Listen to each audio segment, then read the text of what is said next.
Hello, Incredible One. Darnyelle Jervey here with your weekly Incredible Factor tip. This week's tip is like a 3-in-1 tip because there are three things that are really, really pertinent. And it all stems from my Get Paid Intensive that I just did here in Newark, Delaware this past Friday. And as a result of what happened in the room, I know that there are so many other people that are doing this, but we only allow 10 people to come every single time. And so we're not doing another one until August in Atlanta. So in the meantime, I want to help you because you guys are really, really struggling with a few different things. And so the first tip that I want to share with you this week is about recognizing that barter is not legal tender. Okay. Now, I know I'm going to make so many people upset because I've read, tons of experts talk about bartering your services with someone else. I don't recommend that. And here's why. You cannot call your mortgage company and tell them that, I'm sorry, I don't have your payment, but I did trade $1,000 worth of services last month with XYZ company. It's not going to work. And we're not enabling the economy by trading back and forth in services and not in money. So my recommendation is this, and this is what I do. I don't barter. I pay you, you pay me. Oftentimes, it's not even. It's not apples to apples. Because if you understand what your expertise is and the problem you solve and the severity of the problem, and you can raise your rates based on that, and then someone else doesn't understand that, and so they're $50 an hour, and let's say you know that you're worth $250 an hour, it's not comparable. So my recommendation is just don't do it. Period. Don't do it.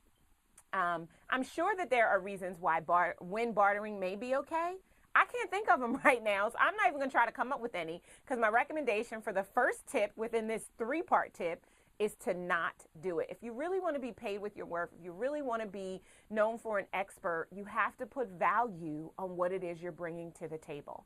The second part of the tip comes for those of you who either A, like to pick the brains of other people, or B, are the victim of a brain picker, and people call you, email you, invite you to lunch, all under the guise of wanting to pick your brain. Well, I also recommend that you do not allow people to pick your brains.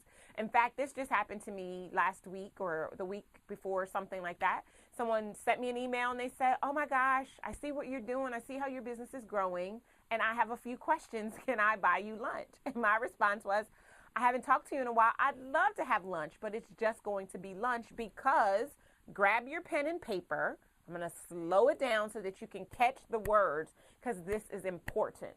My response was, but I do not offer business insight or strategy as a complimentary service. Boom. When you say that, they instantly understand that you value your worth, you value your contribution. And let's be clear, we are entrepreneurs, and as entrepreneurs, we solve problems for profit, period. We are to get paid for what it is that we render in the market. Third part of this 3-part tip, all around the same thing, because you're not really clear on your value and your worth, and so you're allowing yourself to volunteer. That's what we're going to talk about next. You're allowing yourself to barter, which isn't legal tender, or you're letting them pick your brain.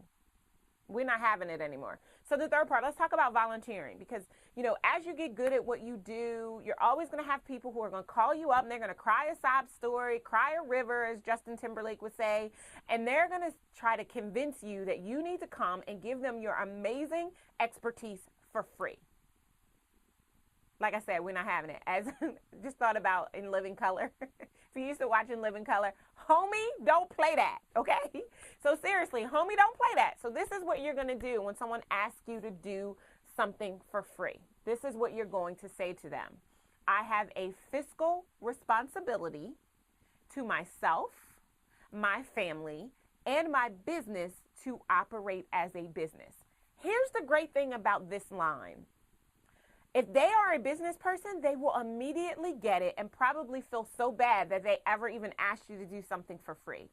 If they're not, then you don't want to be spending time with them anyway. Because remember, we want to spend time with people who have the ability to add more value to our lives, to take us to another level, to allow us to soar as eagles, and not with buzzers and chickens and people who are going to keep us at a free or volunteer level. Now, here's my caveat. Here's where I do have a caveat. There are times when it is appropriate to be a true volunteer, where you're not looking for anything in return.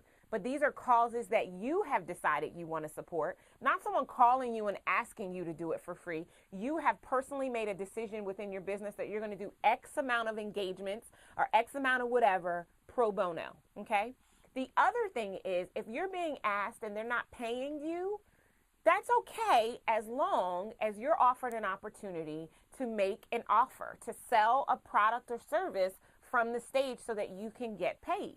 Listen, some of my best paydays came from non-paid speaking engagements where I didn't get a speaker's fee, but instead I could sell a product or service. I've had tremendous $40,000, $80,000 paydays because of that. So just because they're not paying you on the front end doesn't mean you can't get paid, but because you have a fiscal responsibility to yourself, your family, and your business, you need to A, know that, B, articulate that, and C, have your plan in place of how you're going to be fiscally responsible as you manage your business. So this has been Darnyelle A. Jervey. I know this tip has helped you. Will you please do me a favor and leave me a positive comment below? Tell me how you're going to manage the barter, manage the volunteer, manage the pick the brain from here on out so that your business will be more fiscally sound, okay? And if you're not receiving our weekly Easing the Incredible Factor, I want you to make sure that you put in your name and email address. We have tons of goodies that we want to give you, but here's the most important reason why. I've dedicated this week's Incredible Factor Easing to this whole concept of getting paid what you're worth. I want to offer you some free, some strategies that are going to help you right now.